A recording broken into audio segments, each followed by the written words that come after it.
Ruth Delgado and Ruth Delgado's Glamour Page here. Hey y'all, how y'all doing? Was good. I know I'm hype as crap. But anyway, this is like my third video today, y'all. I had to get my videos done because y'all, when I tell y'all being a YouTuber is a struggle in and of itself, a YouTuber being a YouTuber, yo, this is a struggle. Like real red. Because like first of all, it costs like $200 a month, at least around $200 a month for you to be able to have like reliable internet that's strong enough for you to be able to do everything you got to do. And you know, I got to deal with these videos and stuff. So in order for you to be able to do everything you got to do, you got to be able to at least let go that much money a month. Now, I'm a up and coming YouTuber. My YouTube is not monetized yet. And I'm an up and coming businesswoman where I have two different businesses, my True Cleaning business and my Essence of Dazzle business. So even though I'm not like unemployed to the point where I'm not working at all, I'm actually working every day. But I'm working on my careers, not working for somebody else so they can give me some chump change. You know what I'm saying? Because like I'm tired of that. I don't know about nobody else, but I am sick and tired of working for other people and getting chump change, not getting enough money. I'm tired of that. I don't know about y'all, but I'm sick of it. So therefore, that's why I decided after I lost my child 2 years ago, I didn't even think I could get pregnant. If y'all seen my video, um, ectopic pregnancy awareness, I didn't even think I could get pregnant. I might tag that video to this video right here so that y'all could go to that video and watch it. I didn't even think I could get pregnant, y'all. Took to 29 years old to for the first time get pregnant, and then got pregnant in my daggone tubes. So I was like, God, I looked at that as like a warning. Like, God, I get it. You basically telling me, like, see, look, what if you were successfully, what if you successfully had that child? What kind of life would you have right now if you would have successfully had that child? And I'm going to be honest with y'all. I don't think my life would have been horrible. But I do believe that I would have had a lot of hardships that I would rather not have. And so that's why I decided, you know what, God, you right. I got to change my life around so that I could be in a better position so that God does bless me successfully next time with a child. I don't have to feel like, oh man, I can feel like, okay, this is fine. This is good because you know, I don't know anybody I'm biologically related to. And most people that I know don't know how that feels. And it feels like crap. Okay? If you know, you know. Um, my one biological brother that I do know about, um, I hadn't seen him in 26 years. And then I, through the grapevine, found out where he was.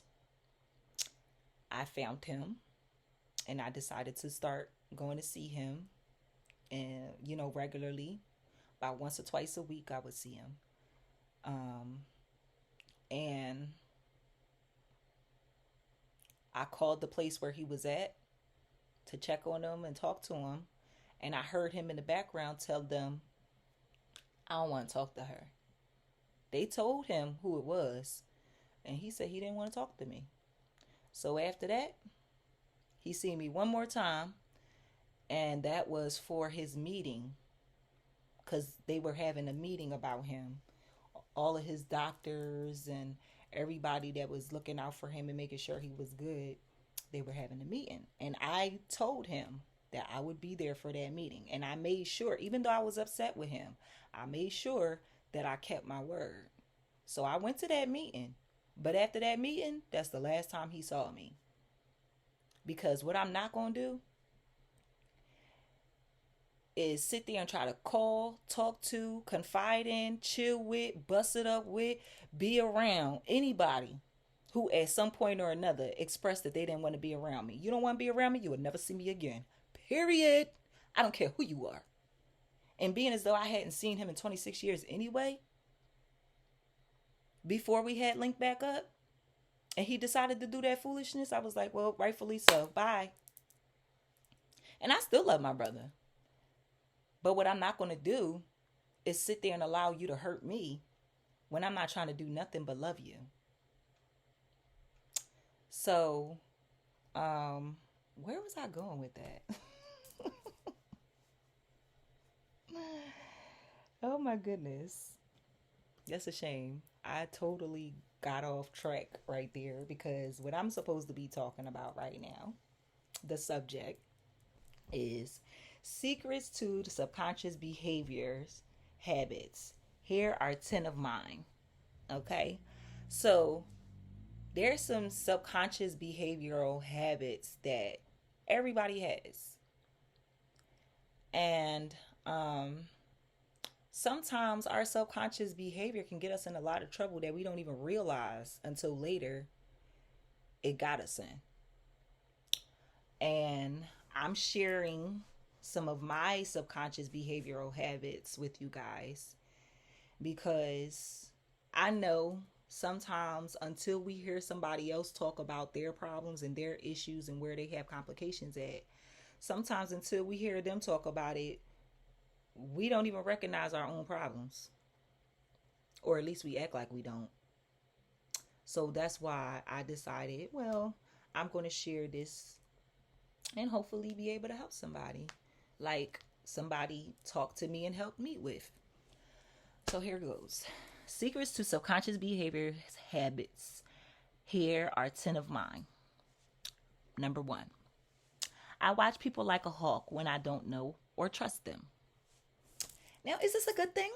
I actually think it is, personally, because I'm a people watcher, and that's because I feel like I have to be because I know people crazy out here.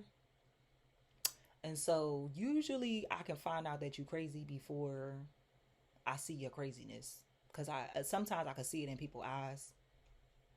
But that's the subconscious behavior habit that I have. But like I said, I really can't say whether it's good or bad. But personally, I do believe that it's a good habit because it helps me to be able to limit the crazy people I be around. You know, I'm not always right, but most of the time I am. And I appreciate the ancestors for guiding me on that. So, number 2, I look at people as possibly bad until they show and prove otherwise. That might be a bad thing, or it might be a good thing. I don't know. But I do that. I do not trust anyone because there's been too many times that I have trusted other people and they have sadly disappointed me and made me feel like, why did I even try it? Why did I even try to trust you? Why didn't I do what I usually do and not trust you until you prove that you're actually trustworthy? And that be because I be trying to give people a chance. All right. So, number 3. I sometimes will judge a situation a little premature. This is true. So, sometimes I get my emotions. I'm a woman. So, that's part of being a woman is being emotional. And it's nothing wrong with women being emotional. Like the world try to make us feel like it's something wrong with us being emotional. It's not. It's only something wrong with being overly emotional where you have not found a way to control your emotions. And that's what I had to learn. I had to learn it's okay to have emotions, but you just have to learn how to control them and not allow them to control you and your behavior. And that's where me sometimes judging a situation a little prematurely comes from, because sometimes I get into my emotions and I be having to stop myself and think about it for a second and be like, okay, find out what the whole situation is first before you get into your emotions, and then you getting into your emotions for nothing. So, and then that goes right back into number 4, which is I can get emotional sometimes and not think more rationally when necessary to. And I guess 3 and 4 kind of like go hand in hand. I sometimes judge the situation prematurely, and then I can get emotional sometimes and not think rationally because I'm emotional. And like I said, the only way to really fix that is to just calm down for a second. Find out why you feeling what you feeling, and um, pay attention to the fact that, okay, is this really important? If this is really important, what is important about this, and what needs to be done? Because you can't make rational decisions when you're being irrational, and you being irrational when you're emotional. So that's why it's like it's always good to make sure, especially being a woman, to make sure that when you're in your emotions, you live in that moment, but you do not let that moment dictate your behavior and how you act. You have to dictate your own behavior and how you act and how you respond. Learned that the hard way. Okay, so number 5, sometimes I think people are like me. Huge misperception. Child, listen, let me tell you something.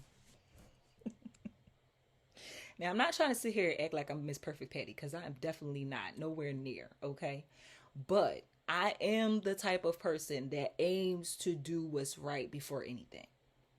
And my hand to God, this is the honest to goodness truth. I always try to do good before anything else. And so, because I'm like that, a lot of times I would automatically assume that other people are like that too and treat them as such. And then they sadly disappoint me and show me that they're not like me. And then I get my feelings hurt. And then I realize that your feelings is only hurt because you gave this person power in thinking that they were like you, but they're not like you.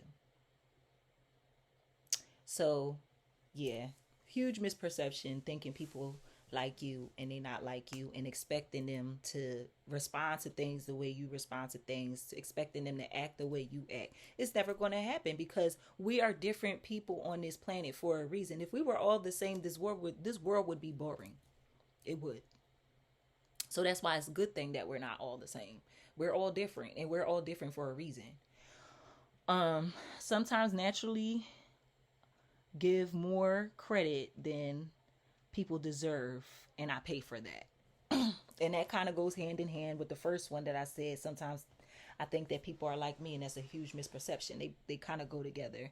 That sometimes I naturally can give people more credit than they deserve, and I pay for it.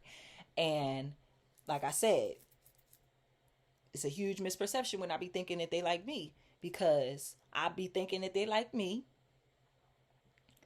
and I give them that leadway thinking that they're like me, thinking that they're going to do things the way I do it or similar or something like that.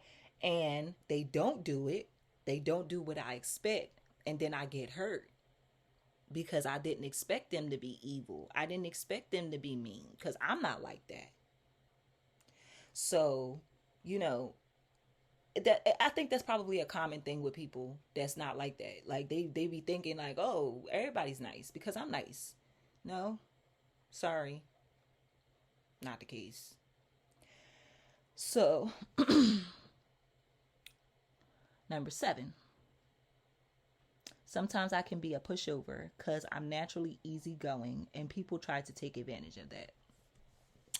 So, I've gotten a lot better at this as I've gotten older, but I still have my issues sometimes where I notice what people be doing now. Cause like before I didn't really notice it, but now I notice like every time, like for instance, I'm gonna use my boyfriend as an example.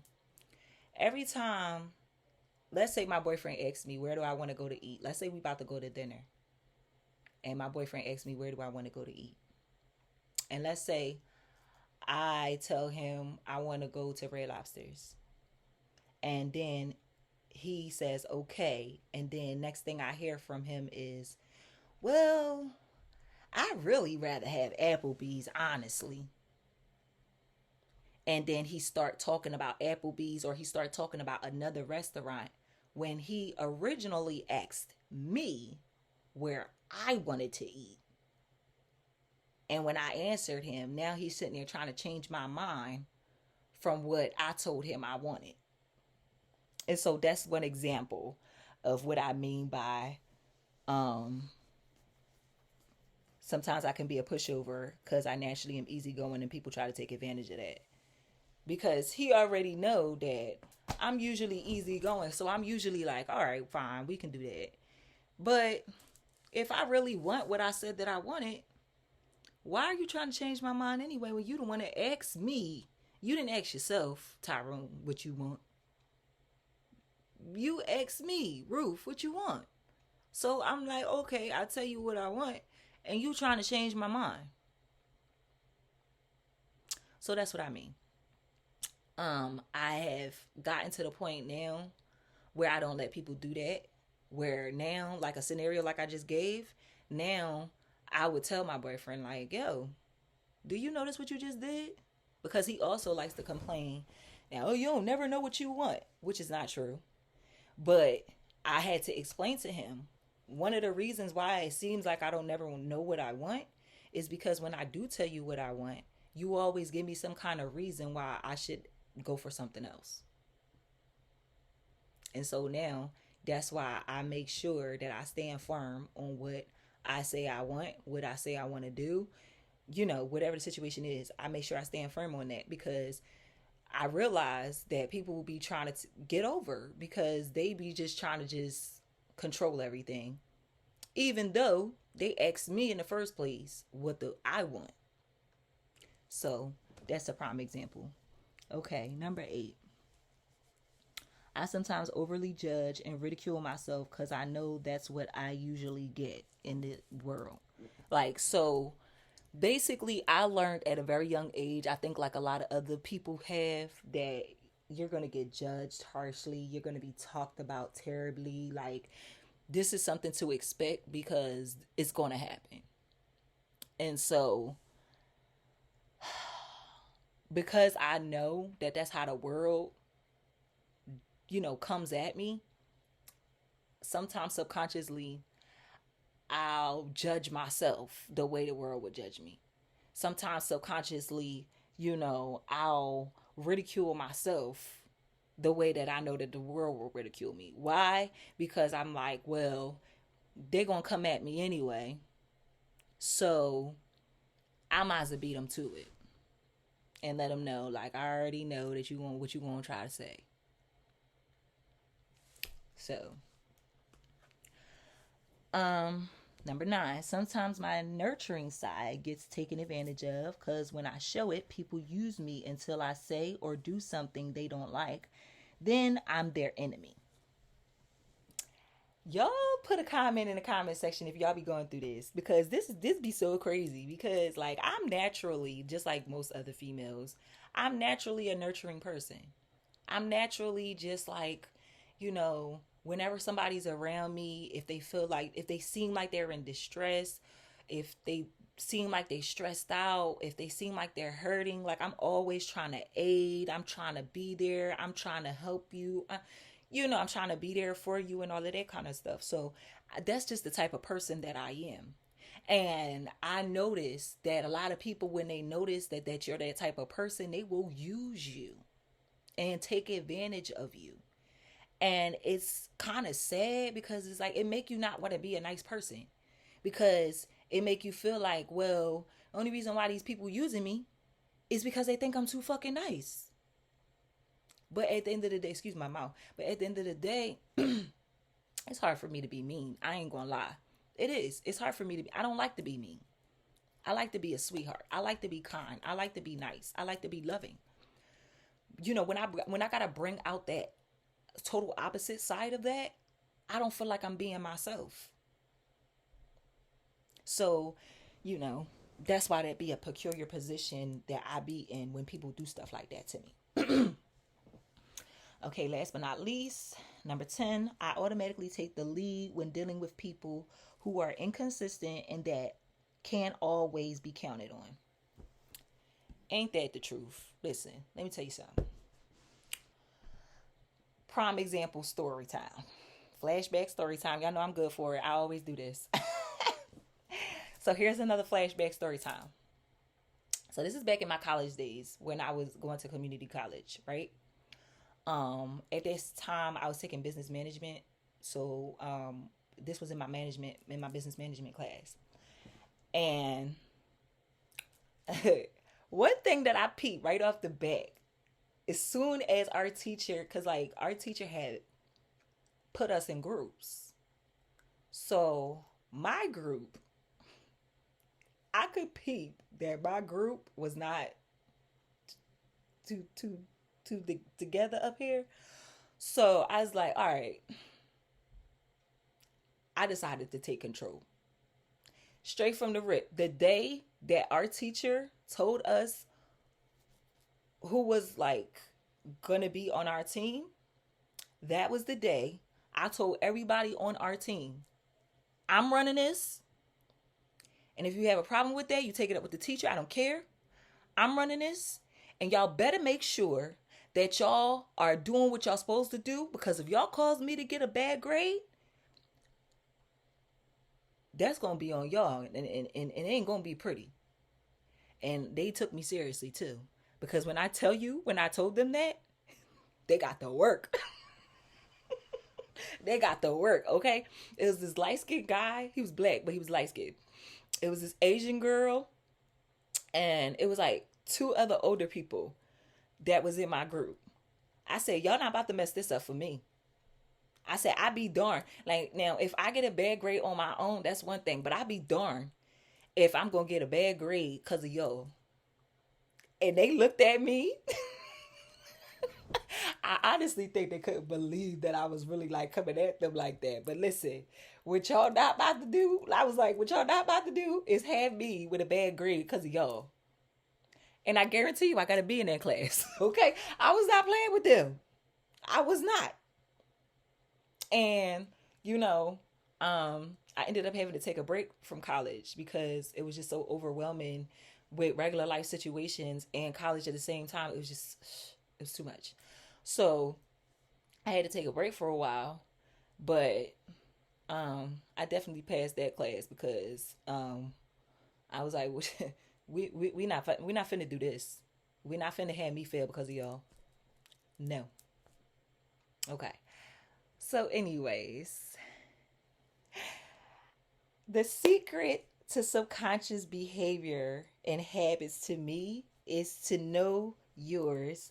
Because all right, let me say that a little better because I don't like how I read that. Y'all probably don't understand what I just read because I'm reading what I wrote.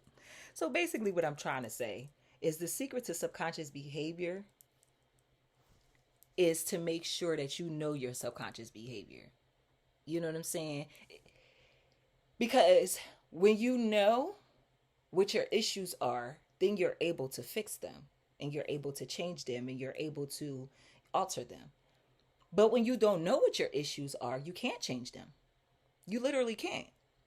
So that's why I believe the secret to subconscious behavioral habits is to know your own subconscious behavioral habits. Because when you do, you can control your own behavior better. And no one can control or dictate your behavior but you. And that's what I like. That's what I like about knowing my subconscious behavior. Because when you don't know your subconscious behavior, it's easy for somebody else to read you and control you. But when you know your own subconscious behavior, it's easy for you to control yourself and realize when other people are trying to control you and not allow it. So, if you got anything from this video, put a comment in the comment section. Talk to me, people. That's why I'm here, y'all. If you need a friend to talk to me. If you need a friend to chill with me. But anyway, y'all, thank y'all for watching. Like, comment, share, and subscribe, y'all, because it's more to come. I'm on a roll, baby. Y'all ain't know. Y'all gotta ask somebody. Thank you for being a part of the Truth Tribe. For those who are my diligent viewers that come back time and time again, I appreciate you so much. And for those of you that are newcomers, thank you for coming. I hope you enjoyed the video and I hope you learned something from it. I hope that you were able to learn something from me, because that's one of the reasons why I decided to do this YouTube, because I want to help people. You know what I'm saying? Like, I know I'm not the only person out here that feel like I'm by myself, you know? And for those people out there that feel like they by themselves, they don't have no friends, they don't have nobody that really love them, I'm here for you. You don't got nobody that's really there for you, I'm here for you, okay? Because I know I wanted somebody to be that person for me. So I want to be that person for somebody else. If you need to talk, put a comment in the comment section. I'll respond. I got you. You need a hug? I'll give you one through the internet. Much love. Much love. I love y'all. Thank y'all for watching. See you next time.